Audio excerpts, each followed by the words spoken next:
കേരളം ഏറെ ഞെട്ടലോടെ കേട്ട വാർത്തയാണ് വയനാട്ടിൽ റിസോർട്ടിലെ ഹട്ട് തകർന്ന് യുവതി മരിച്ച അപകടം. എന്നാൽ സംഭവത്തിൽ ദുരൂഹത ആരോപിച്ച് മരിച്ച നിഷ്മയുടെ കുടുംബം രംഗത്തെത്തിയിരിക്കുകയാണ്.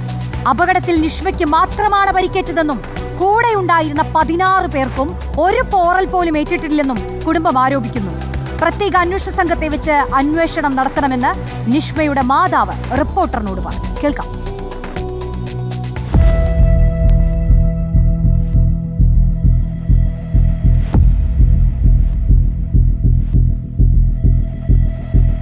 വയനാട് മേപ്പാടി 900 കണ്ടിയിലെ എമറാൾഡ് വെഞ്ചേഴ്സ് റിസോർട്ടിലെ ഹട്ട് തകർന്നുണ്ടായ അപകടത്തിലാണ് നിലമ്പൂർ അകമ്പാടം എരിഞ്ഞിമങ്ങാട് സ്വദേശിനിയായ നിഷ്മ മരിച്ചത്.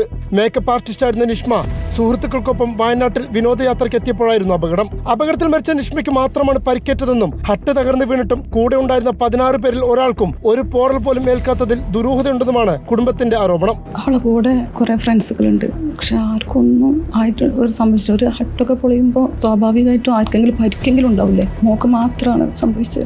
ഹട്ട് തകർന്നു വീണിട്ടും നിഷ്മയുടെ ശരീരത്തിൽ ബാഹ്യ പരിക്കുകളൊന്നും ഉണ്ടായിരുന്നില്ലെന്നതും ഒരു തുള്ളി രക്തം പോലും പൊടിഞ്ഞിട്ടില്ലെന്നതിലും കുടുംബം ദുരൂഹത സംശയിക്കുന്നുണ്ട്.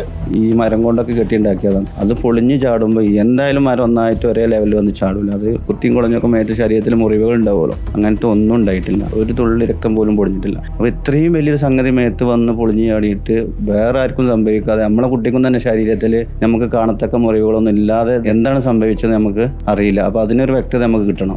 ദുരൂഹത നീക്കാൻ പ്രത്യേക സംഘത്തെ വെച്ച് അന്വേഷണം വേണമെന്നാണ് കുടുംബത്തിന്റെ ആവശ്യം. സംഭവത്തിൽ കുടുംബം മുഖ്യമന്ത്രിക്കും DGPക്കും പരാതി നൽകും. റിപ്പോർട്ടർ, മലപ്പുറം.